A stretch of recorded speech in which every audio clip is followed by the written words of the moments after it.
दोस्तों, जय श्री कृष्णा। श्री कृष्ण कहते हैं कि लोग रातों रात सफल नहीं होते। किसी की सफलता धन, खुशी और उज्जवल भविष्य के पीछे समय के साथ कड़ी मेहनत और उद्यम में है। इस पूरे ब्रह्मांड में आपका केवल एक ही चीज पर पूरा नियंत्रण है और वह है आपकी सोच।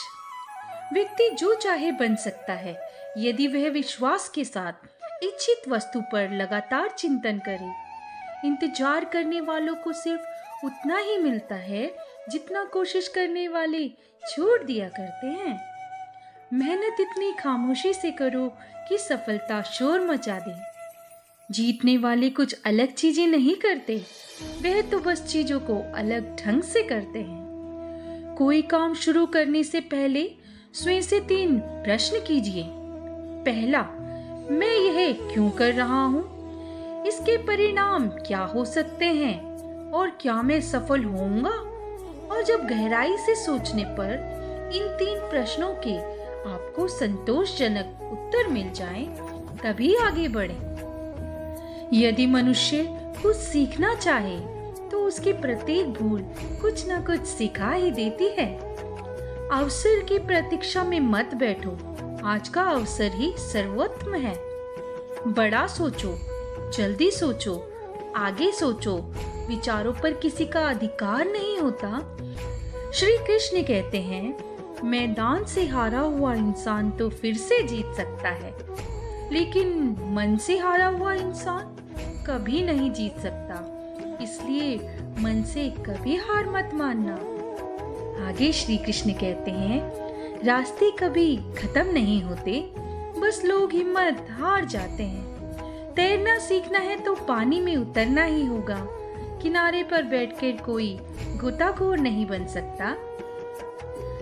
मैं अकेली हूँ, लेकिन फिर भी मैं सब कुछ नहीं कर सकती।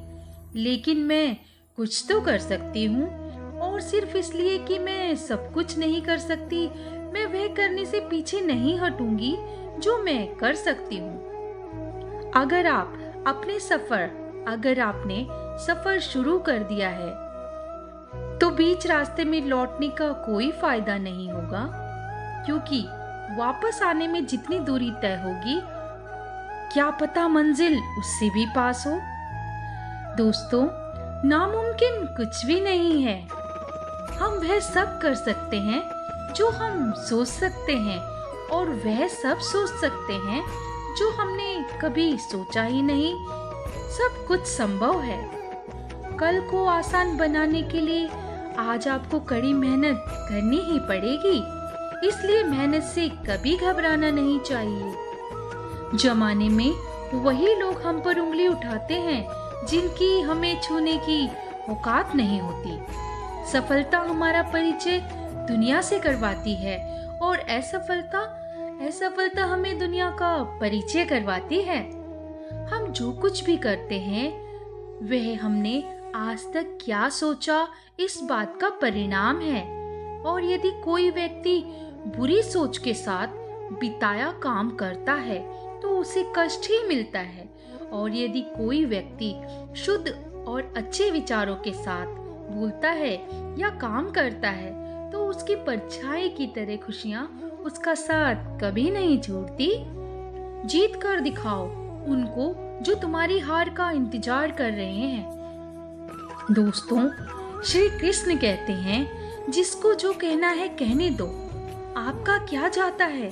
समय समय की बात है, वक्त सबका आता है। ऐसे काम करो जिससे लोगों को लगे कि आपको जीतने की आदत है। खुश रहने का मतलब ये नहीं कि सब कुछ ठीक है। इसका मतलब ये है कि आपने आपके दुखों से ऊपर उठकर जीना सीख लिया है। गीता में श्री कृष्ण कहते हैं कि केवल डरपोक और कमजोर लोग ही चीजों को भाग्य पर छोड़ते हैं, लेकिन जो मजबूत और खुद पर भरोसा करने वाले होते हैं वे कभी भी नियति पर, भाग्य पर निर्भर नहीं रहते। गीता के अनुसार सिर्फ दिखावे के लिए अच्छा मत बनो। वो परमात्मा आपको बाहर से नहीं बल्कि भीतर से भी जानता है। दोस्तों, कृष्ण का कहना है कि मुश्किलें केवल बेहतरीन लोगों के हिस्से में आती हैं, क्योंकि वही लोग उसे बेहतरीन तरीके से अंजाम देते रहते हैं और उनमें उस मुसीबत को बेहतरीन तरीके से अंजाम देने की ताकत होती है। जो सरलता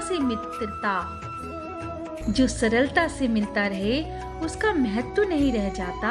अक्सर खो देने के बाद समय व्यक्ति और संबंध के मूल्य का आभास होता है।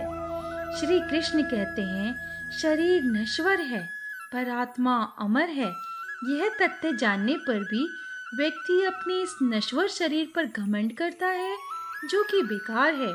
शरीर पर घमंड करने की बजाय मनुष्य को सत्य स्वीकार कर लेना चाहिए। अंत में इतना ही कहूंगी, आप खुश हैं या दुखी हैं, यह दोनों आपके विचारों पर निर्भर करता है।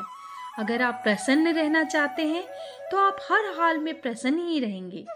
अगर आप नकारात्मक विचार लाते हैं तो आप दुखी ही होंगे। विचार ही मनुष्य